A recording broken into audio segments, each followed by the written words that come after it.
So I've been thinking a bit lately about extended and director's versions of films, mainly because Francis Ford Coppola is going to re-release The Godfather Part 3 in December and do a re-edit of that, which I am excited for. I'll be very interested to see, and I'm pretty sure it'll be good, especially considering what he did with The Outsiders.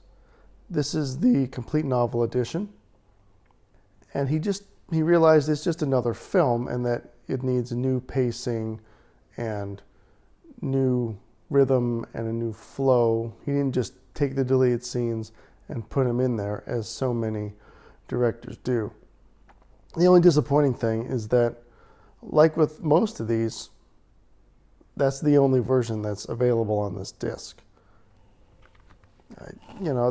I like this one a lot. I like the new stuff they added. I like the new music cues that he added.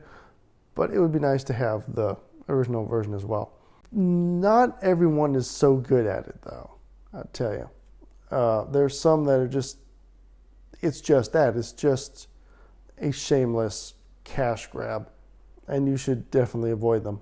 One would be Walk the Line, and that's really bad, because that definitely just adds the deleted scenes, and it takes the rhythm and the flow away from the film completely. Now, I don't have that with me right now because I can't remember if I donated it or if I just have it somewhere else. But that one's to be avoided. And then there's Tropic Thunder, which this is a little bit better, but it's basically the same in the fact that just the deleted scenes are added with no real concern to the rhythm and flow and pacing.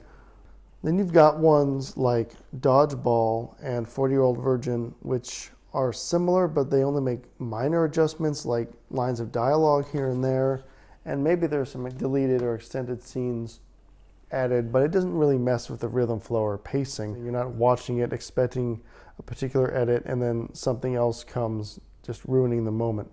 And then you've got That Thing You Do, which, unlike those others, has both versions on it. That's why I bought this, because I like the fact that you can just pick between both if you want. The theatrical version I prefer, because the extended version has one scene in it, and that's between Guy and Tina. They go back to his apartment, which seems to fit. It flows really nicely with the way the story is set up. But the rest is it's just little extended versions of other scenes that you see in montages, and then there's an alternate ending, which I don't like quite as much. It just doesn't seem to fit with the characters.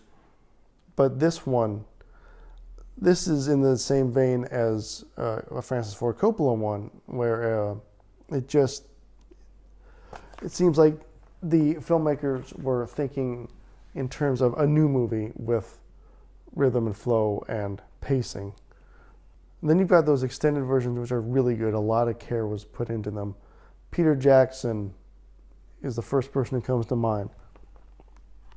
So I've got here King Kong, and again, to its credit, you get both versions of the film on here, the theatrical and the extended version. The extended version is better. It's part of it's also because it's longer. I like long movies, and the extended version is like I think it's about 3.5 hours. I don't know. It's a good 30-45 minutes longer than the theatrical version. But again, a lot of care was put into it. And the same goes with the Lord of the Rings trilogy, with the Fellowship of the Ring, the Two Towers, and Return of the King, which again I think are far superior to the theatrical versions. I watched Fellowship of the Ring again.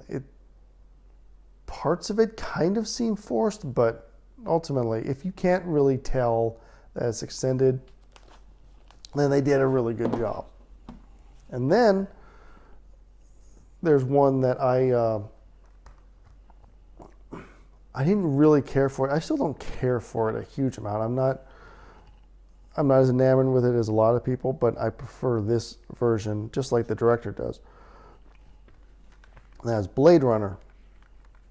Now, the theatrical version of this is not very good, mainly, though, because of the voiceover by Harrison Ford. For the most part, it's fine, because once you just take that away, it's good. It's good. This one's called the final cut, the director's cut. But the one that's called the director's cut, I don't think he really likes the fact that it's even called the director's cut. But this is interesting. This is interesting because there's been many different versions of that over the years. There's been like 7 different cuts have been screened or released over the years. And then there's the movie Payback, which I would say is the epitome of a director's cut, because it's what the director originally intended. It's everything that they originally shot. The theatrical version, as is the norm, was put together with pickups and reshoots due to low-rated test screenings. The ending is completely different. They show the character of Porter as far more of a sociopath than they did in the theatrical version. The theatrical version is a bit funnier, and he's a bit more human. The color timing is even different in this one. In the theatrical version, there's more of a blue tint. In this one, they have the bleached bypass look, which is originally what they were going for. I don't know if I would say I prefer the director's cut to the theatrical version or the theatrical version to the director's cut. I prefer each one over the other in different aspects. You know, the theatrical version, I don't really care for the blue tint, and there's also, because of that, a softer look to it. But I also like some of the stuff in the theatrical version that the director's cut doesn't have, and the other way around. So that's what makes it really good, because it's literally a different movie. Now, one final one would be Straight Outta Compton. This one I actually do prefer the director's cut over the theatrical version, because the stuff that they add just blends so smoothly into the film, and it is a testament to how well edited the film actually is, because you can put in those deleted scenes or maybe little bits of dialogue here and there, and it just maintains the flow. So even though I have quite a few extended or director's cuts of films, I wish they would just, leave it alone. The way I see it is, once you're done, you're done. Move on to the next thing. Sorry if it didn't turn out the way you wanted, but that's the way it goes. Just make the next thing. So I enjoy these editions of the films, especially if they're done well, as with Peter Jackson or Francis Ford Coppola. But most of the time, they're just lazy cash grabs, and they prove that the director just can't or doesn't want to move on. So out of all the ones that I've shown, do you have a favorite? Do you have a favorite that I didn't show? Or do you just wish they would stop releasing these altogether? Okay, thank you very much.